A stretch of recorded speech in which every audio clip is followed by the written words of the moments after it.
Welcome to the show. Thank you. And congratulations on a stellar film that is touching people, it's inspiring people. I mean, I saw people cry in the cinema at the end of the film because it really is gripping.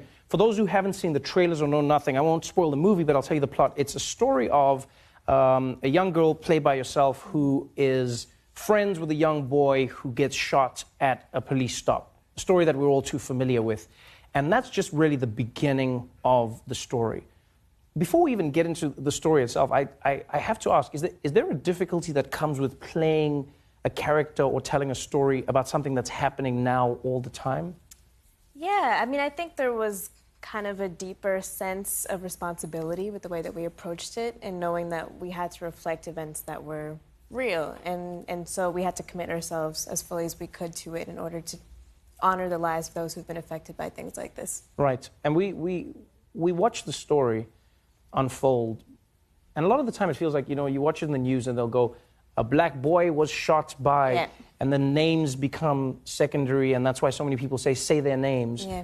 But what we also forget is all the other people who were emotionally shot, all the Right. families that were affected, and that's really what the story is about. Yeah, I mean, it's supposed to be, so it's based on this book by Angie Thomas, which is incredible, and I highly suggest that you read it if you haven't. But it's supposed to be a tool of empathy. So oftentimes we see these events portrayed on the news and in media, but usually they're misconstrued, or they're at least postulated so that they don't fully humanize the people of color who are killed and affected by these events. And so that's what this is supposed to be a tool to do. It's supposed to ground it in a personal narrative, and hopefully people will have a sense of empathy because of that. And so far it's been really successful. We have a lot of white people crying after, which is great. I've never seen so many white people crying before. Like, it's amazing. That's what I was like, that should be the new Rotten Tomatoes. It's like a little thing, white people crying score. It's just like a... Exactly. But you know what, I understand why so many people cry. And I think it's partly because of the empathy that you speak of. Your character plays an interesting role where she grows up in what many people would call the hood, you know? Yeah. So you grew up in the hood, but she gets to go to a privileged school that is predominantly white. Yeah. Right? And she lives in this world where she code switches all the time. Mm-hmm. She's got her white friends, she's got her black friends, she lives between two worlds. Mm-hmm. And what happens is her friend who's black gets shot. Yeah. And now she's stuck choosing between these two worlds. Right. It's a really interesting dilemma, and I wondered, like, as a person, was there anything in your life that you drew from, that you connected with when it came to that? Yeah, definitely. I mean, I'm pretty sure that if you are black and living a contemporary black experience, you probably have code switched at some point in time, or are actively code switching in your everyday life. I know that you relate to that experience. Right. I read that in your book. By the way, my dad says that he loves your book so much. Oh, thank you. Thank you very much. Yeah.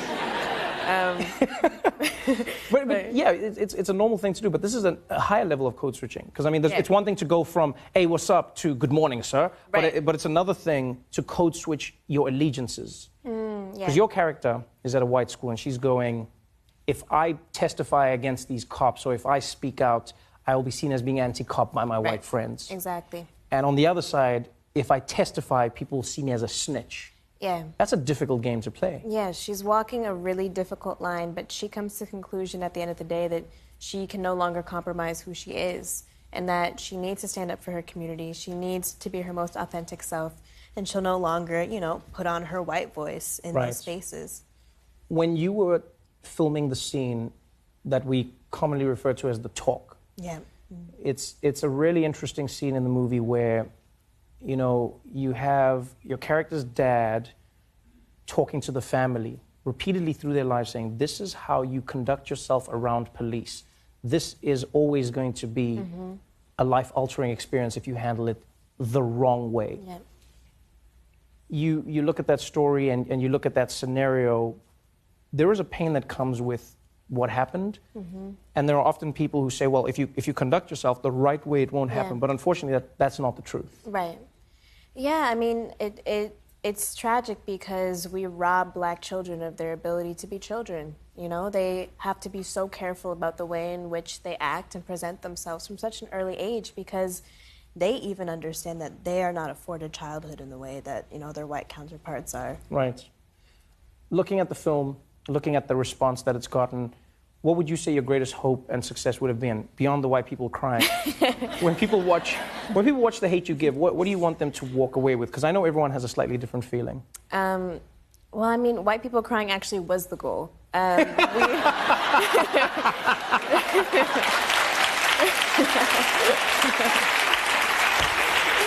was the goal.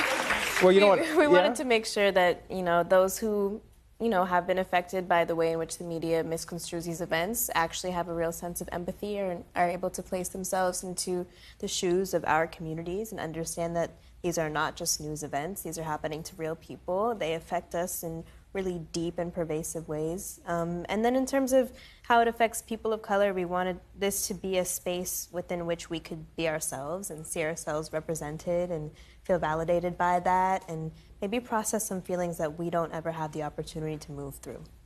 It's a powerful story. I think you've done all of those things and more. Thank you so much for being on the show. Thank you. The Hate You Give will be in theaters nationwide on October 19th. Amanda's Stenberg, everybody.